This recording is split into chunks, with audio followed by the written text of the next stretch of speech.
Hello guys, कैसे हैं आप सब लोग। कृपया करूंगा कि बहुत अच्छे हो। हमारा नाम है कृष्णा मंडल और हम लाइव जर्नी का ब्लॉग वीडियो बनाता हूं। तो गाइस हम आज कोशिश करेंगे कि सारा बात हिंदी में बोलने के। तो गाइस आप सभी तो जानते हो मैं एक चैलेंज लिया हूं कि 365 दिन में 365 ब्लॉग वीडियो अपलोड करेंगे कि चैलेंज लिया हूं। तो हमारा ये ब्लॉग नंबर 16।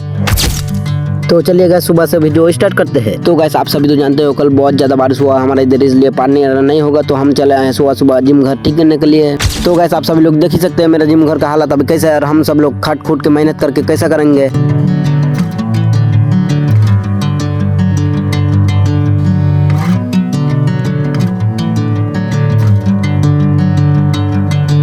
तो गैस हम थोड़ा सा काम के लिए घर आए थे और हमारा भाभी जी को देखिए यहाँ पे माछ को पटक पटक के बना रहे हैं, कैसे घर पटक पटक रहे हैं और बना रहा है माछ को देखिए। तो गैस देख सकते हैं हम फिर से चला है जिम घर और जिम घर आके बहुत ज्यादा हम सब लोग साफ कर लिए हैं मिलजुल के। फाइनली गाइस देखते देखते কিন্তু আমরা জিম ঘরটাকে হাফি প্রায় সাফ করে দিলাম। দেখতে পাচ্ছ কি সুন্দর করে মেয়েদের টাটি লাগালাম, এদিকে সবগুলো ঘাস উঠিয়ে দিলাম আর এখানটায় সুমন ভাই আর এখানটায় আছে রাজদীপ মামা। তারপরে গাইস দুপুর হয়ে গেছিল তার জন্য আমরা বাড়ি চলে এসেছিলাম আর বাড়ি এসে দেখছি আমার দাদা কত বড় বড় এখানটায় মাছ ধরে নিয়ে এসে দেখতে পাচ্ছ তোমরা। তারপরে গাইস অল্প কিন্তু আমি বাগানে দিয়ে চলে আসলাম আর বাগান থেকে এসে কিন্তু আমি এখানটায় বসে বসে কিন্তু এখন মোবাইল দেখতে লেগে যাবো। আর গেছে আমি কিন্তু বাগানে দেখতে বাড়ি আসলাম আর বাড়ি এসে কিন্তু আমি এখানে ভাত মেরে নিলাম। ভাতটা খেয়ে কিন্তু আমি ঘুমিয়ে ঘুমিয়ে কিন্তু একটা ভাবছিলাম কি একটা অনেক দিন থেকে ভাবছিলাম কি একটা গান বানাতে শিখতে। আমি কিন্তু অনেক চেষ্টা করছিলাম কিন্তু গান বানাতে শিখতে পারছিলাম না। আজকে ফাইনালি একটা গান বানাতে শিখে গিয়েছি। আবার আমাদের বৈষ্ণবনগরের গান বানিয়েছি, তোমরা শোনাচ্ছি শুনো।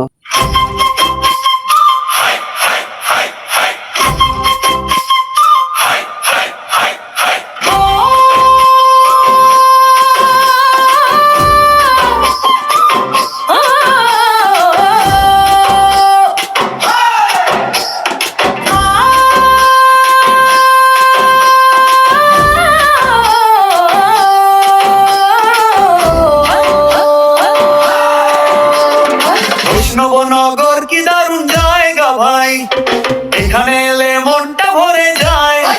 চাচা ও ভাই না না গাইস তোমরা এর থেকে বেশি আর শোনানো যাবে না, কারণ কি তোমরা আমার ইউটিউব চ্যানেলে যেয়ে ফের আবার দেখবে না। তারপরে গেছে আমি চলে আসি মাঠের দিকে পাট নেওয়ার জন্য। দেখতে পাচ্ছ আমার পিছিয়ে কতগুলো পাট, আমার সামনেও কতগুলো পাট, সব দিকে শুধু পাট পাট পাট, চারোদিকে পাট, এদিকে পাট সেদিকে পাট সেদিকে পাট। পাট নিরাতে গেছে আমার কিন্তু নজর পড়ে যায় এই সূর্যটার দিকে। আর আমি ভাবছি শুধু আমি একলাই দেখবো, তোমরা কেউ দেখাচ্ছি। দেখো কত সুন্দর লাগছে সূর্যটাকে দেখতে।